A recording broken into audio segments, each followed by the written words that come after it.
Hello everyone, welcome to another Book Review Wednesday, and I apologize that I have not been able to upload videos lately. There have been some issues with my computer and hence I have to go out and replace it.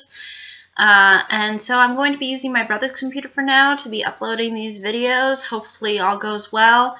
So if in case something doesn't go well, then you'll probably know because it's computer related and not because I've left this planet or something. So without further ado, let me discuss the book that I'll be reviewing for this Book Review Wednesday, and that is The Count of Monte Cristo. I think this one gets actually pretty overlooked when it comes to the literary classics. It doesn't seem to be, I think, all that well explored or really emphasized, I think, really in any classes that at least I've taken that have revolved around literature that's like this. But basically, the interesting thing about The Count of Monte Cristo is how it approaches revenge. Usually revenge within these kinds of works is approached onto the extent of that it's wrong, it's bad, it's damaging, it leads to consequences. And although The Count of Monte Cristo does address the consequences of these kinds of revenge-seeking behaviors, it does kind of endorse the idea of getting back at your enemies and getting back at people who try to destroy your life. And I think that's something that a lot of people can relate to, or not relate to in particular, but I think we all have that certain extent of wanting to stand up for ourselves against those who try to oppress us. And I think The Count of Monte Cristo really embraces this idea of getting back at people who do horrible things. The story tells itself out pretty well and pretty in-depthly, as a lot of classic works do. And basically, the main plot of this story revolves around our protagonist, Edmond Dantes. And Edmond Dantes is a man who is falsely accused of a crime and is sent to prison. And basically, there's three main bad guys that are involved in getting our protagonist into this horrible state. They are Ferdinand, Danglars, and Villefort.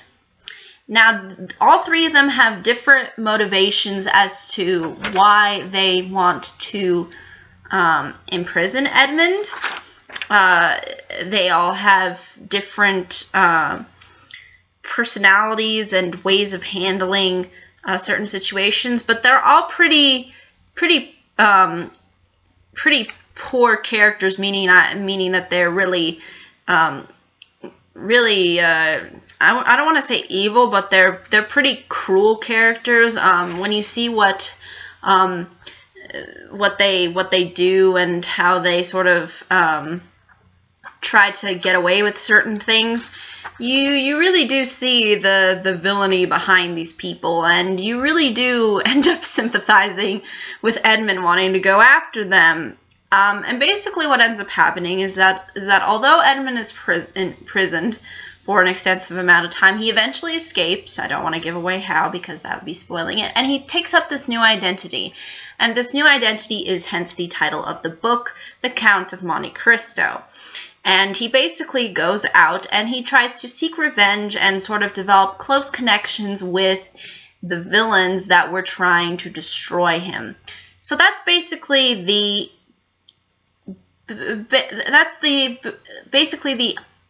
the main understanding of what you have to get behind the plot in regards to this book.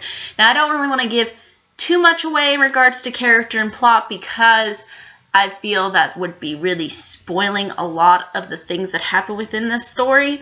So I'm going to try to stay away from that and more focus on what this book is trying to showcase to you. Now, again, like I mentioned, revenge is a big aspect of this story. It plays a central role into the plot, and it plays a central role in character development and all that jazz. Now, the characters do have their dimensions, but ultimately we do end up having a protagonist who we sympathize with, Edmund. And Edmund is the kind of character who means to do good, but then is wronged. Because right when he's about to get a promotion at his work as a merchant sailor, he's actually supposed to be promoted to captain. That leads eventually to sort of his downfall, because he was on this ride of success, and then suddenly everything comes crashing down once he's imprisoned.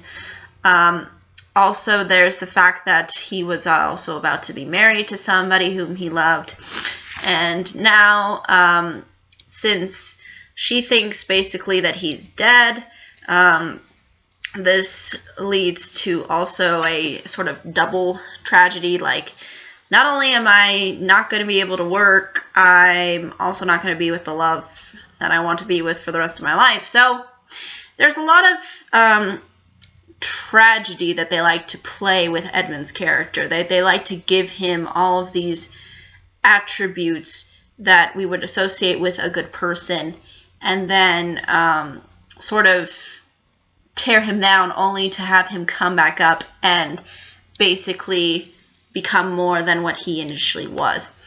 And the interesting thing too is even though the book does emphasize this aspect of vengeance, justice, forgiveness, all those kinds of things, it also sort of emphasizes the good that comes out of tragedy that happens within someone's life.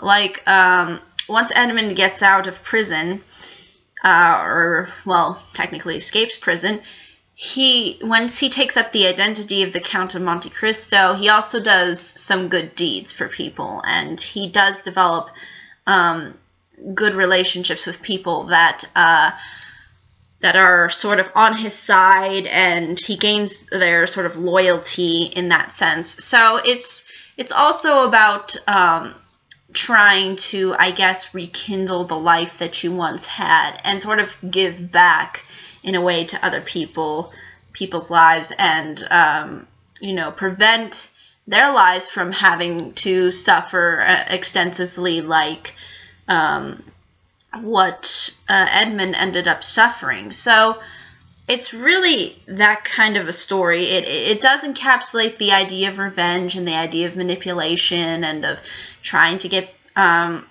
those that are your enemies a lot closer to you so that you can destroy them.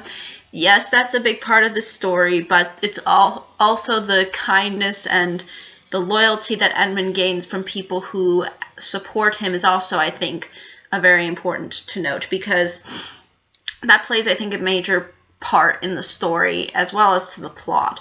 So you will see this occur and be really at the forefront of this story. Now, is this book kind of long? Yes, it is. I had to return the book actually to the library earlier, so I'm not able to show it to you on screen, but it's pretty thick. It's a pretty thick read. It's going to definitely take some time. It's definitely not as extensive as something like Anna Karenina or Gone with the Wind. It's a little bit shorter than that, and it has, I think, a little bit more conciseness, although I would say that sometimes, the conversations maybe drag out a little, or certain scenes maybe drag out a little. It's still all leading and connected to the central plot, and although there are a little bit of side plots here and there, it really does focus on what the story needs to focus on, which is the Count of Monte Cristo, aka Edmond Dantes. So that's really the important thing to, I think, note when it comes to this story. Is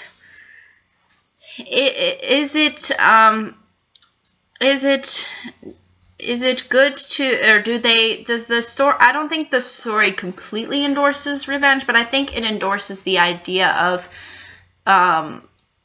having this kind of sense of justice along with revenge, because the people that did this to Edmund were really horrible people. So you can kind of understand and sort of sympathize with the character's means and his selfishness in order to get to that goal. But I think it's also I think trying to bring in that concept of karma, of like, you know, if you do wrong to others, it's gonna be bound to happen to you. And even though some of the events that involve Edmund Dantes end up leading to the antagonists' downfalls, they still sort of make that on their own by their really poor choices. And so again, there is this element of revenge, but it's also the, I think, idea of karma too, about how eventually the bad guys end up destroying themselves. And maybe a little bit of revenge is not too bad either, so that they can get maybe more closer to that end. So it's really focused in on that idea of justice, of revenge, of karma, of all of those things that what make a good and sort of a good guy versus bad guy kind of story. And even though the characters, again, do have their dimensions, I will say that ultimately we do end up siding with the protagonists for sure. But I think, though, that's really, ultimately all I can say about the story without really giving anything away. But I think it's really an important story to look into, because I don't think a lot of people actually do, even though there's actually been tons of adaptations based on this. I would say that some adaptations are probably a little bit more closer to the book than others, but I think they do bring up these similar concepts that the book tries to get across. Yeah, I think it's definitely one of those works that's worth recommending. And the interesting thing is, this is actually written by the same guy who did the Three Musketeers books, Alexandre Dumas. Or Alexandra Dumas, yeah.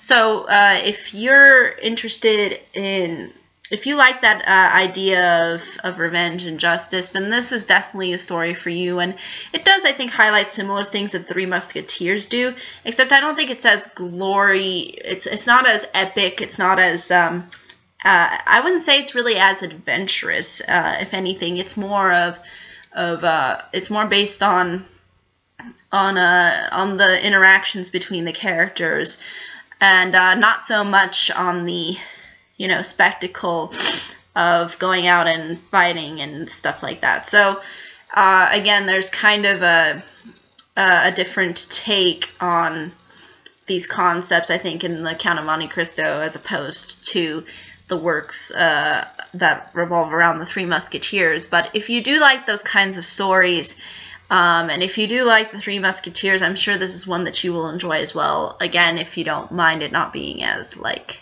epic or adventure oriented. But I think, though, that's really ultimately all I can say. But if there are any questions, comments, concerns, I'd be more than happy to answer them. Thank you so much for watching. I hope you all have a great day, week, month, and year.